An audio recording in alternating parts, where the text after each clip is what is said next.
All right, welcome back, everyone. I hope you all were able to get refreshed with that little break. We are so excited to begin our afternoon sessions. Before we get started with the next one, just a couple of housekeeping reminders. So we do have two more sessions this afternoon. They're going to be wonderful, so I would highly encourage you to stick around. If you have questions during the next session, make sure to put them in the Q&A and we'll make sure to address them throughout the session. All right, so our next session is going to kick off with creating a sense of belonging through mentorship with Mentor Collective. And I am so excited to have here today Jackson Boyer. Jackson is the founder and CEO of Mentor Collective. Mentor Collective partners with over 200 colleges and universities to provide tech-enabled peer mentorships working to close post-secondary equity gaps.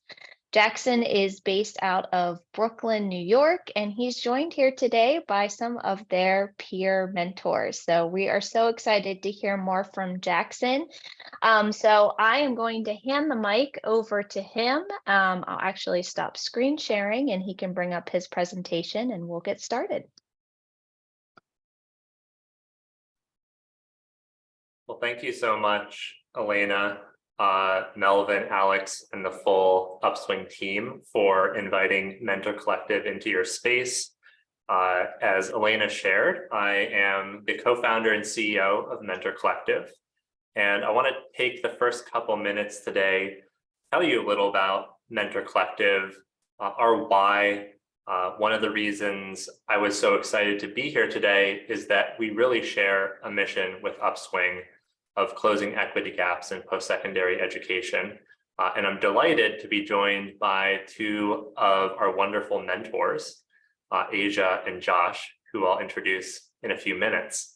But I do want to start with the why of mentorship in post-secondary education, and in particular around this topic of belonging, how institutions can serve students, help them see themselves on campus, and ultimately thrive towards the social mobility that higher education promises.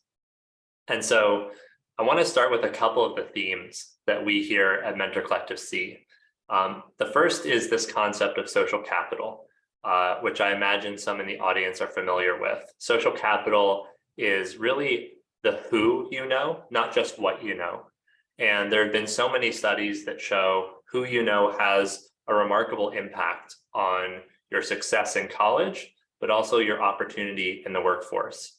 And I would argue that colleges, community colleges, four-year colleges are one of the best networks of social capital on the planet. You have peers across campus, you have alumni, you have employers, you have faculty, staff, you have professional advisors. But when you look at the experience of students as they move through higher education, many will share that they didn't feel they had a mentor who inspired them to pursue their goals and dreams, and that in some cases, this social capital network was left up to chance. And I want to quote something that the Clay Christensen Institute has shared in their research of social capital and education, which is that it's left up to chance. It's students sitting next to one another on the bus commuting to campus. It's crossing paths in the cafeteria. These are the relationships that drive students to success, but they're not always proactively enabled.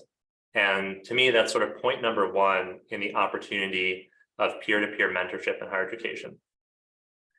The second theme I want to share is the perspective of resourcing student success in higher education.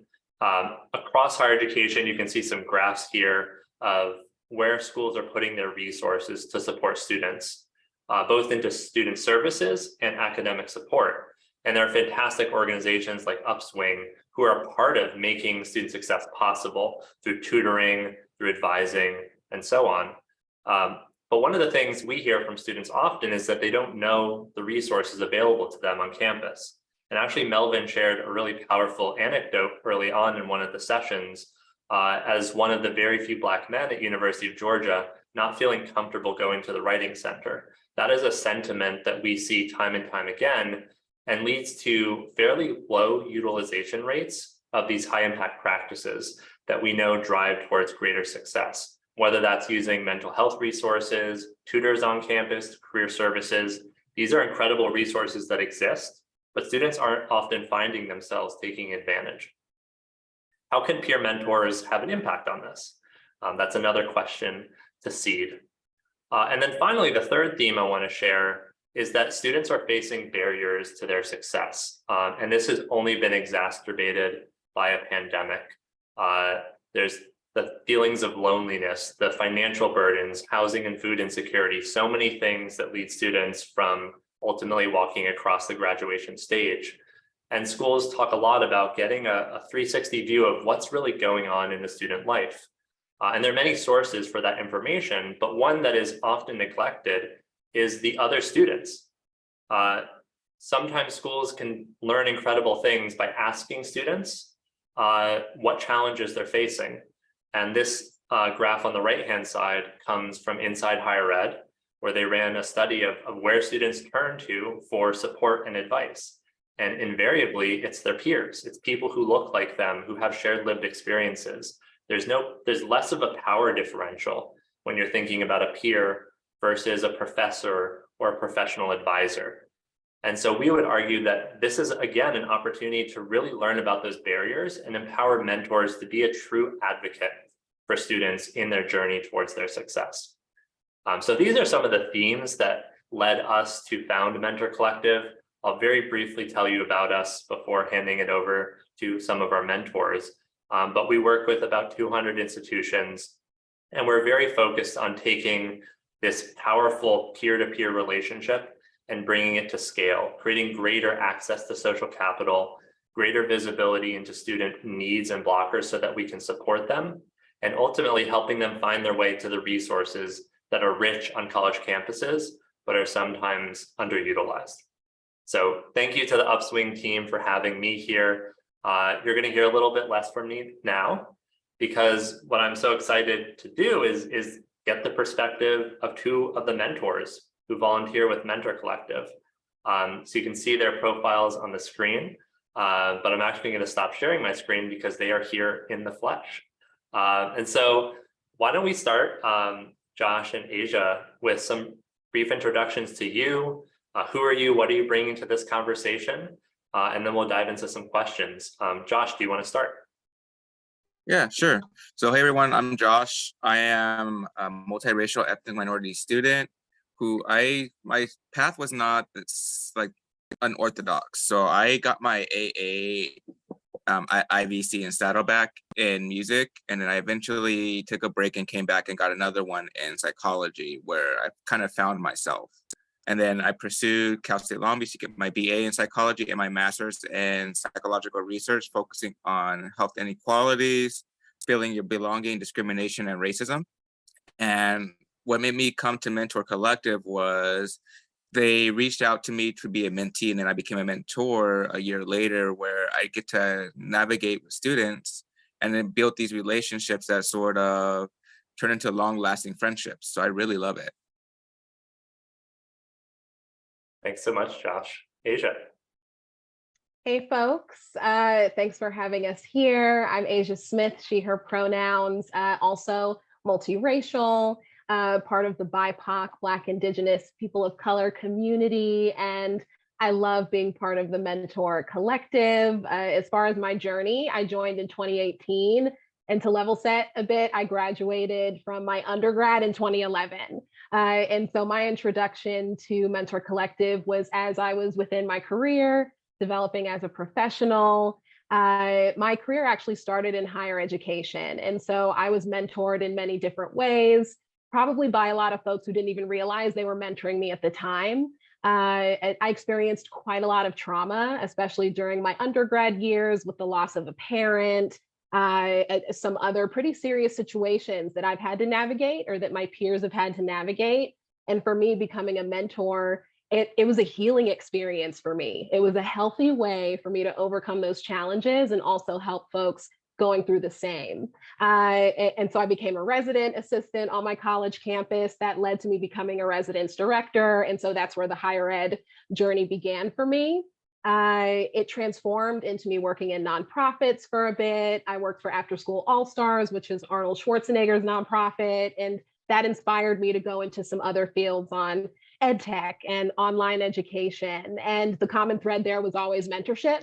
And so that led to me pursuing being a coach. I wanted to know, how can I do this full time? How can I make this what I do and what I focus on? It's truly my passion. And so the same year I became a certified life coach was also the same year that I joined the Mentor Collective. Was getting the emails and the correspondence for alum from St. John's University in New York. That's my alma mater. And so I decided to join. The mission of Mentor Collective aligned with just who I am as a person. And so I joined in 2018. I've been getting new students every year since then. And also with Josh, we're on an events committee together where we put on events for Mentor Collective ambassadors and also mentees that are part of the program. So for me, being mentored and being a mentor, it changed my life. So it's been an honor to serve with the Mentor Collective. Mentorship is something that's inspired my entire journey, and it continues to inspire me today. So it feels like home. Every time we have a committee meeting or every week when I meet with a student, I gain just as much from the experience as what we provide to the students that we're working with. So I love being here. Thanks again. And thanks, Jackson, for having Josh and I on the discussion for today. Yeah. So you can see how lucky we are, and the mentees of Josh and Asia are, for just having folks like this in their lives. The incredible altruism and volunteerism from our communities as higher education is ripe with folks like Josh and Asia. It's just a matter of how we get students in touch with those advocates and champions who can support them. So Josh, I want to direct my first question to you. As a graduate student at Cal State Long Beach, you're both supporting the graduate learner experience, but also supporting undergraduates. So when you think about belonging, both for you as a student and also as a mentor, what does that look like? That's really good question, because that's often overlooked, in my opinion, like the whole sense of belonging as a student. Because we see in academia where students are told that you belong to a bigger community in academia, but the real question is, are they building social connection, positive relationships, not just with the sitting in a classroom, but outside of the classroom with your peers, your faculty and staff? So for me, sense of belonging is feeling somewhere where I can be myself and identify like with my true self openly and freely, without like being ridiculed in a sense. And it's kind of shocking because like a lot of like my mentees, they talk like they're scared in a sense to kind of open up, because it's kind of like that person, like they don't want to show their true selves because they don't know how they'll be ridiculed or kind of perceived by their peers. And one of my mentees actually told me that she really struggled with feeling a sense of belonging because she actively has a hidden disability. So sometimes when she would tell people about it, they would treat her as she's less than a person. So kind of trying to get her to navigate that, I told her that it's not really, those aren't your friends, and you should build the relationship around people who have similar experiences to you. And then that's kind of what she started coming with Mentor Collective as a mentee who's now a mentor. So it's really, really interesting. So I think it's really crucial that we have like an inclusive environment where we feel valued, respected, and supported, because quite often it's overlooked. Like it's like the little things that we would assume were taken for granted are the ones that mean the most, and feeling like you're a part of something as a whole. It's such a good point, Josh. It's like the combined weight of all those micro interactions that actually force folks into themselves, as opposed to bringing their full selves to campus, accessing all the resources that can help them thrive. Asia, I want to ask my next question to you as an alumna who has a professional perspective. What inspired you to bring that to students at St. John's University, and how has it helped you feel connected to your institution as an alum? Yeah, when I joined higher ed, it was at St. John's University. And so being able to come back, it truly did feel like a homecoming, not only literally, but also even in a spiritual sort of sense because of the experiences that I had there and just how much I grew as a person. And to Josh's point, as far as being able to learn and explore who your authentic self is, it began for me there. And so that's definitely a core reason as far as me saying yes to the opportunity. And for me, I spent time working in residence life, and then that shifted to me working in commuter services at a different institution on the West Coast. And so experiencing serving students on the East Coast versus the West Coast and resident students and commuter students, there's such a variety of needs. Our students are so complex. And the concept of belonging and inclusion, simply put, we all want that and need that in order to succeed and thrive. But the complexity is that it looks and feels different for each of us. And so that's why mentorship is so important, because it's not only a safe and brave space that we're providing to our students, but we're also helping them to identify what connection, belonging, inclusion, what that means for them. And then they can create that for other people. I think the biggest lessons that I've learned in working with residents and commuter students, I know I mentioned the different needs. At residence life, for me, I was an out-of-state student. I'm from the Washington, D.C. area, went to school in New York. Residence life, it exists in order to create community and belonging for folks on campus. That's what it's facilitated for. For commuter students, they don't have the same level of access. They have to think about different logistics. Building community looks and feels different for them. And there might also be students on campus where the campus community doesn't resonate and they thrive off campus. And so again, there's that complexity there. And having a mentor, that's one where you can individualize that experience and bringing out the best in your student and also connecting them to campus resources. I know that's something that came up earlier that's really a mission, for Mentor Collective, just bridging that achievement gap. And that's what mentorship does. We create that sense of connection and belonging on that smaller scale. And then we end up building that bridge for students to be able to create on a larger scale for themselves what inclusion or connection and belonging feel like, so they can really take ownership of their experience. And we're just guiding them, along the journey. Thank you so much for your words, Asia. I mean, really resonates with me. And I want to shift to a macro perspective that has come forward in the last couple months, which is this epidemic of loneliness. The Surgeon General in the US about a month and a half ago put out an 80-page report articling what is a deep feeling of isolation, not just among college students, but across the entire US population, driven by the pandemic, but so many other factors. And the article suggests that loneliness has the same impact potentially as smoking 15 cigarettes a day on our health. This is an experience that many college-going students, whether commuter or residential, are all experiencing. And so as you two have engaged with mentees, Josh, I'll start with you. Would love to hear how they're overcoming that isolation. Do they feel included and excluded? How does belonging factor in that notion of loneliness? It's actually really a good question, because I met with my mentee, one of them, a couple of days ago, and they've been actively expressing how they feel really isolated from their community and just from school, because they don't really know how to interact truthfully out in person, because their whole academic life was all online. So they started their 4-year program during the pandemic, and they've been there ever since. So they didn't really know how do I interact with others while still enjoying my life. And one way that I told them is just find common ground, do the little traditional things that we see in elementary school, or little groups and teams where you do little icebreakers, or just study groups and see where it turns into.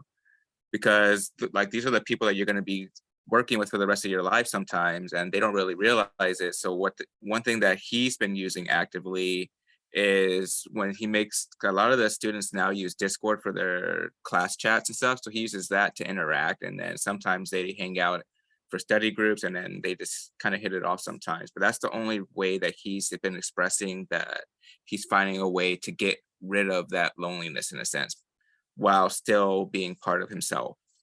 But even for me, like I've been through a lot through my master's program to where my first week in the master's program, my advisor actually left. Like he just straight up quit. And I didn't know what to do. I felt alone and like just completely helpless. And I almost thought to quit because if my advisor's quitting my first week in and we have no advisor that's supposed to guide us through the first couple classes and get signatures and so forth, it's like, what do we do now? So I really like stuck to Mentor Collective a lot where I talked to my mentor at the time, and it really helped me like hone in on like they're just people here to support you, that you're not alone, that there are resources there, that don't be scared to approach them because there's always someone going through something worse or something similar to you, that it's okay to speak up. And that really helped me a lot to like just stay mindful and pursue towards my even academic goals and not feel so lonely anymore. So I think what's so powerful about your experience at Long Beach is that you're both a mentee and a mentor. Mhm. And to me, what's most wonderful about this is that the experience of having a mentor makes you a better mentor. It's this multi-generational effect of giving to the next generation, the knowledge we're passing on to those who come after us. Asia, you've had the experience of being an administrator in higher education, seeing how institutions resource student success, and now you're a quote individual contributor to a couple students' lives as an alumna. What does your perspective as an administrator bring to mentorship? Yeah, in terms of making the connections on campus, especially for my alma mater, understanding the resources. For me, it's a great learning experience seeing how things evolve and what the campus experience is like through the lens of my students. But for me, with my students, especially just based on age, for me as a mentor and experience, we focus quite a lot on personal and professional development, and then also just life experience. I talk my mentees through just a lot of the challenges that they go through, and they also share their successes with me. And so, as Josh mentioned, as far as being a student and not feeling as though you belong yet, especially with the challenge of having most of your classes online. And it's a completely different way of connecting. Some folks thrive that way, other folks do not. And so that does go back to really learning and understanding who your students are so you can help them understand what they need. So they aren't trying to be, a square peg fitting into, round hole or vice versa. You can really shape the experience around what would make the student thrive. Being an administrator and that experience, especially of working with student leaders, a lot of leadership development is woven into the work that I do, whether it's with my students at St. John's or beyond that, as a leadership and wellness coach. And I think the most interesting thing for me from the professional perspective, but also the personal perspective, it's been a really great space with my students to be able to bring my authentic self and model what that could look and feel like, or how to adapt that based on the journey that you're on. And so just that perspective of understanding what the student is going through, adapting to what their needs are, and also understanding the unique challenges and struggles of the institution itself, and also the wonderful, lovely parts of the institution itself. The institutional knowledge is definitely something that's beneficial to students, especially those who are struggling with making certain connections.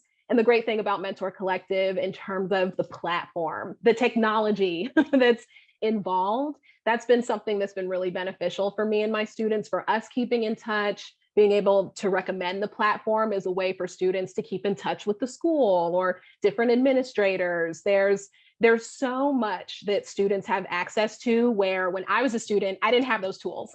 So it's actually exciting to be able to explore these things and potentially shift a student who is struggling, being able to shift their perspective into a more optimistic one, as far as creating that sense of connection and belonging on campus, or perhaps it's off campus. Maybe it's a student where they find that they want to transfer. I've had students where that has been their journey, and it's about exploring that with them, so they're being true to themselves and helping them move through that process. Yeah.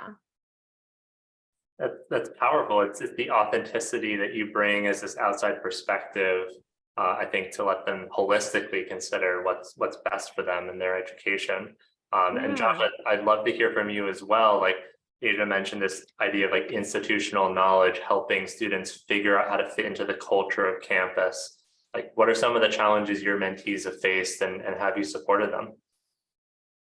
Yeah, so that a lot of, since I'm in both the psychology and the kinesiology department, a lot of the opportunities that they're looking for is, and I get asked all the time, is how do I get access to research labs, and how do I get access to joining clubs that won't take away like all of my time? Because they see like, oh, all my friends are in the sororities or fraternities, and they talk about how they feel so welcome and they feel like it's a second family, but they spend so much time that I don't think I can dedicate it. One thing that I've told them is just don't be afraid to speak to your professor. Just ask them if you know they have an active research lab or there's a club that you're really interested in. Just simply just go to their office hours or talk to them, because they're not. I think one of the scariest things is seeing the professor as a person, like just a normal person, rather than somebody who's above you. Because once the minute you break that barrier, it's a lot easier to ask for help or to go to people and just be honestly and open. So one of my mentees, she's a sports psych major, and she wanted to join clubs because she came from out of state and she felt completely, not really lost, but just completely disorganized because she didn't know what to do and kind of what to get into because of the work-life balance, but still trying to find time for yourself. So she was asking me, how do you manage your time? How do you do this? And I was like, the easiest thing that was for me was to schedule time actually in my calendar for myself, like saying, oh, you're going to go to this club meeting and bond with people, and you're going to go there. So that way I know that's in my calendar and I won't double book it. So I know that's for me. And that's really helped her, like actually forcing yourself to put time aside for yourself, because just as I told them all the time, it's just as it's important to help others and to do well in your academia, your career, you need to be able to take care of yourself too. Because without being there, then necessarily you're not going to be 100% of what you can really do. Mm-hmm. And I want to actually pause and come back to you, Josh, on these moments of advice. Like, because it's you saying it, it's so much more powerful. And it's not that the school isn't saying it too, but what do you think it means coming from you as opposed to other sources? That's actually one reason why, even for myself as a mentee, when I first was a mentee before I became a mentor, it really stuck with me, because some of the things my mentor told me is what my professors or what the counseling department and stuff would tell me. But I think it means a lot more coming from somebody you know who's been through the program or is currently going through it than somebody who's teaching in it or working in it. Because it's like, oh, they're going through it right now, or they've been through it recently, so I know what they're telling me will work. Or they've been through that struggle like I have, so I know that I can at least hear them out, rather than if I'm hearing it from like a higher authority, it may not click as much. So I think it's a lot better, and that's one thing I love about Mentor Collective. You're connecting with people who are students too. So it's like you're with your peers, you're not with somebody who's higher up than you. So you can bond on a more interpersonal level. That's so powerful. I think the messenger matters, and it's the lived experience that you, Josh, and you, Asia, bring to these relationships that make them effective and authentic. It's not a transactional relationship, it's deep and authentic. Mm-hmm. So thank you for sharing that. Asia, for you, you've been on both sides. You've been an administrator and now a mentor, and you were a student a while ago too. Like, you have a lot of professionals from higher education on this webinar. Like, what are we getting wrong? What might we do differently to serve students? Yeah, and I think as far as the biggest area of opportunity, and this aligns with what Josh is saying, it's creating that sense of psychological safety for students. So regardless of the role that you're in, there is that level of feeling as though you're speaking with someone where it's unbiased and where it is a space that is safe and brave. That's definitely the best way for me to put it. And I definitely feel, just from the perspective of being a student who went through being mentored and then becoming a mentor, and even beyond that, mentorship being something that's been woven throughout my career. It's been something where the life experience and also experiencing the challenges that happen outside of universities, it reflects what happens within college campuses too. So that's somewhere else where we're able to connect and bridge that achievement gap a bit as far as preparing students for life outside of campus. And so I think it is really great that we have a diverse range of mentors within the Mentor Collective, where some folks are in a grad program, some folks have graduated, some folks might still be in their undergrad, but they're approaching graduation and they're working with first-year students. There's a range of experience to be able to share with students, and based on their needs or the university or who enrolls them in the program, they can be matched with the person who's the best fit for them. And so I think that's really important, just that level of intention as universities, really putting that into practice with how we create spaces for students. I know I mentioned previously, as far as residence life and commuter services, where the goals are the same, but the approaches are different. And we have to understand that all of the students involved, ultimately what we're doing is to serve them. So we do need to source from them. We need to make sure that the spaces that we're creating cater to them. And for us as mentors, regardless of where we are in our journey, being able to show up in a way that is authentic so our students feel the permission that they can do the same, and they're able to grow and thrive in a way that's authentic. So when they're done, with their schooling and with their studies, or if they choose to continue in a different direction or transfer. I know I mentioned I've worked with students who have transferred. There might be some students where they choose a different path, but for us as mentors, we're here for all of it, and we're here to help guide based on the experiences that we've had. And it's that relatability, like Josh mentioned, where that's really the important part of it all. Students feeling seen, heard, appreciated, especially if they aren't feeling that way elsewhere, within the campus community or off campus. That's so powerful. And I want to segue this into one of the questions that just came through, which is about academic major. And I'm curious for both of you, what disciplines are your mentees in? Maybe we'll start with you, Asia, and then go to Josh. And how do you if it's different than your background, how do you overcome that and build trust and closeness? Yeah, I've worked with students in computer science. This year I had a student who was in the pharmacy program at St. John's. I've also worked with students studying English, communications. And so I usually have a bit of a range. Some students I have are students who have transferred into the school. Some students are interested in transferring out.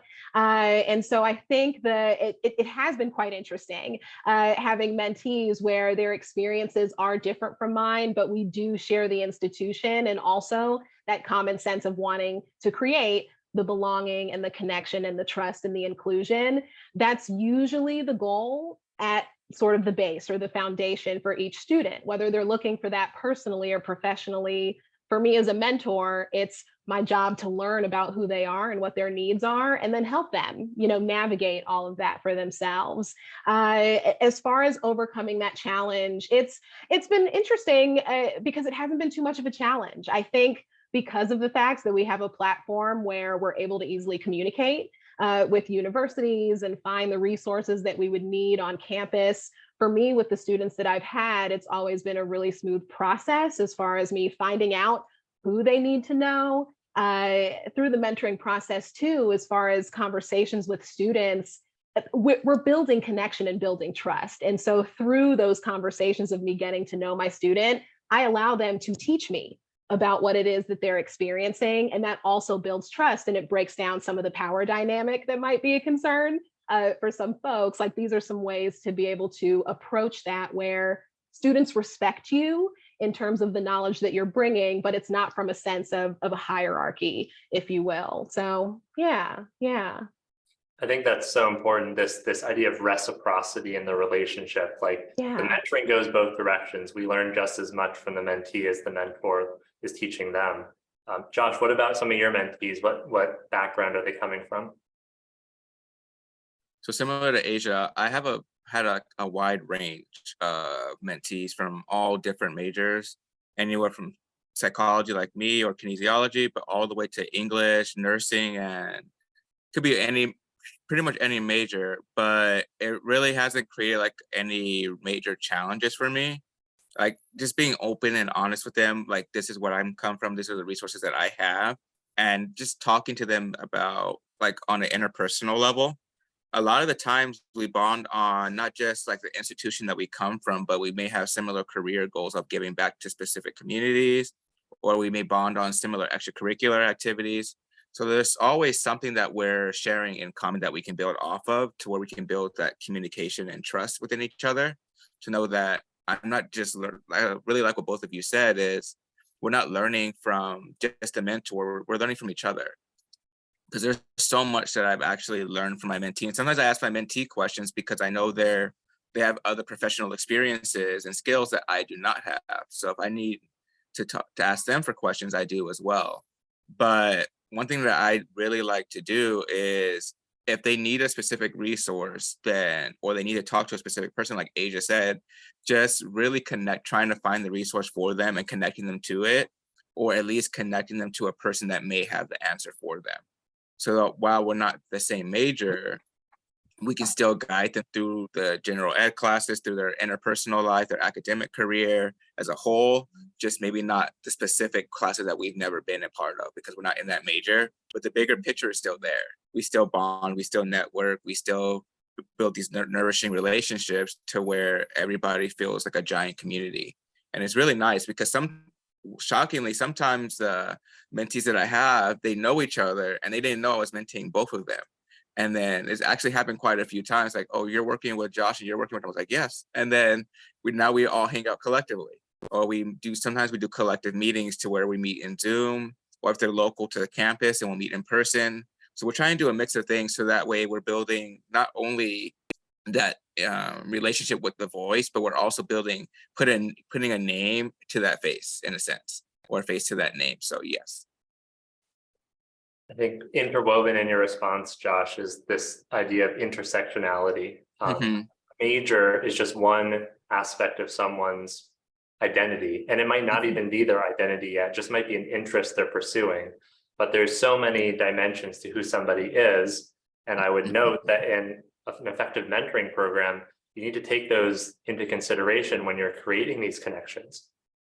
Matching on major alone might miss a whole aspect of someone's identity that can really bring those nourishing relationships as you described. But Elena has shared one additional question from the Upswing team. Are there specific qualities or skills that mentors should possess to work with non-traditional students? And when I think about what quote non-traditional means, it's somebody who isn't 18 years old and living in a dorm, a commuter student, a military veteran, someone enrolling online, an adult learner. Especially if the mentor doesn't come from that lived experience, what are some of the skills they might build? I'll start with you, Asia. Yeah, and to attest to that, I even know amongst the mentor collective with some folks who are mentors and mentees, we've got folks within those categories. And so empathy, absolutely empathy. And so you don't necessarily have to completely understand, the experience of the other person, but it's about making the effort to and having that safe and brave space for someone to be able to express that or embody that or be open about who they are, what they've experienced. I think especially if we're thinking about non-traditional students, the needs, the traumas, the responsibilities, family life, home life, whether they commute or live on campus. And again, as far as folks who may not be students, the challenges reflect in terms of the workplace and belonging and whatnot, and what we see, in schools. And so from the empathy, as far as it's starting from there, then it's about building the connections on how we can relate, similar to what Josh mentioned. And so simply put, I'll actually leave it there. I do think empathy is one part of it. I'll just quickly add to it a curiosity. And so being open to different perspectives, that's very important for a mentor to embody that, so that you aren't perhaps unintentionally creating a space where someone does not feel safe. And so, yeah, I think that's especially important for non-traditional students, because they may not feel that the traditional campus environment is built for them. I think mentorship for non-traditional students is actually even more essential because these are folks who might need the sense of connection and belonging more, and they might not be getting it. And so that's a way to help them propel towards success and bridge that achievement gap. Yeah. And to help them enjoy the experience too. That's the last thing I'll add. Our educational experience should be something that challenges us, but that we can enjoy as well. And I think that's also something that mentorship helps to bring to the entire experience. Yeah. Josh, anything to add? Yeah, I think Asia did a really good job with empathy. 'Cause I was thinking the same. That was the first thing that came to my mind the minute the question came up. But even for me, because I'm actually a non-traditional student, so I did get my AA in music, but then I took a break to teach for a while for middle school music for almost 8 years, and then I came back to get my AA. But I was one of those students, kind of like, do I feel like I belong here because I'm a lot older than all of the other students here? So one thing I think is really crucial for mentors to have when working with non-traditional students is empathy, but also being open-minded. So that way, if each student has specific needs or specific backgrounds that they're coming from, but they're taking the courage to come back to academia, to get their education, to either to better their life or future goals, whatever it may be, but they're taking that step. So it's like we want to make sure we're being open-minded, so that way, maybe the way that we normally mentor them may not work for them. So we have to be open-minded so we can tailor it to that specific mentee's experience. And I think with empathy and being open-minded and encouraging, we can kind of build that trust to where there'll be really positive connections with them. And then we can start setting goals together and just developing the capabilities needed to be a positive mentor-mentee relationship. Thank you for sharing, Josh. And I know we're coming up on our time here, so I'll just close with one final question. This virtual conference is called Equity in Education. And when I think about equity, it means closing gaps, that the promise of higher education, greater generational wealth, greater knowledge, greater opportunity is equally accessible to all, regardless of background. What is the role of mentorship in post-secondary education, formally and informally? How does mentorship play a role in creating greater equity? I'll start with you, Asia. Yeah, from my own experience, mentorship changed my life as far as me being mentored, whether it was formally or informally. And so it absolutely is a game changer for students where they may not normally have the level of access, or they may be perceived as folks who wouldn't be able to succeed. And so that individualized approach based on the student's needs that they might not be able to get in a larger group setting. Maybe they thrive more one-on-one or in smaller groups. Being able to connect folks with the resources that they need and help cut down the time and the energy of the student having to figure that out all on their own. There's a lot that I can think of that I've had to navigate on my own, and it was great having that experience. And then there are certain things that mentors have helped me with where I'm like, oh, wow, I don't think I would be the same person today. I wouldn't have had the same undergrad or graduate experience without that being part of my life. It's something that I shared on a prep call, even for the discussion today, was that mentorship saved my life, especially with trauma that I had experienced in my undergrad. I'll even go as far as to say, I don't even know if I would be here today without having that level of passion and purpose for being a mentor. It's literally inspired everything that I'm doing in my life currently.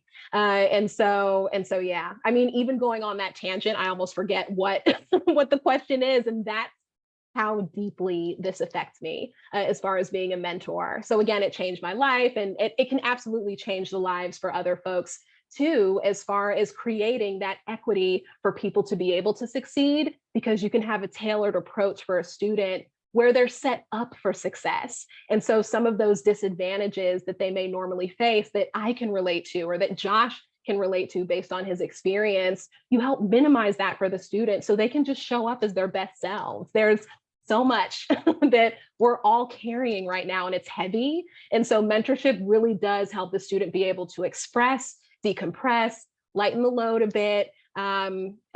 Especially if it's in addition to some other form of wellness or therapy or whatever resonates. Like having that mentorship is that added boost.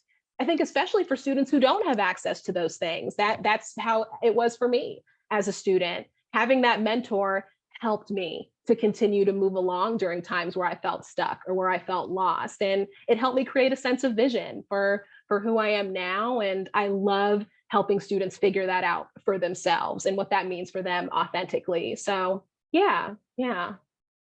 So powerful. Thank you for the enthusiasm too. Josh, anything to add?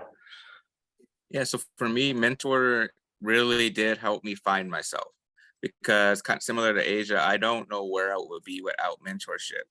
So even with Cal State Long Beach, when I came, I didn't even know mentoring was a thing, because as an undergrad here, the school didn't openly promote getting mentored or finding a mentor from your program. They would just say, go to office hours, or go visit your the psychology office or the graduate student resources if you ever need help. But it wasn't until like I went to office hours where one of my closest, I would say a friend now, because I've been working with him for 5 years, that he mentored me throughout my whole career to where I am today. And without his mentorship, I don't even think I would have went to higher education to get my master's or to go for my PhD, which I'm currently doing. I wouldn't think I would do any of that right now, because I never thought that was an option for me. Like coming from an ethnic minority background, my idea was get the bachelor's, go work and provide for my family, and that's it.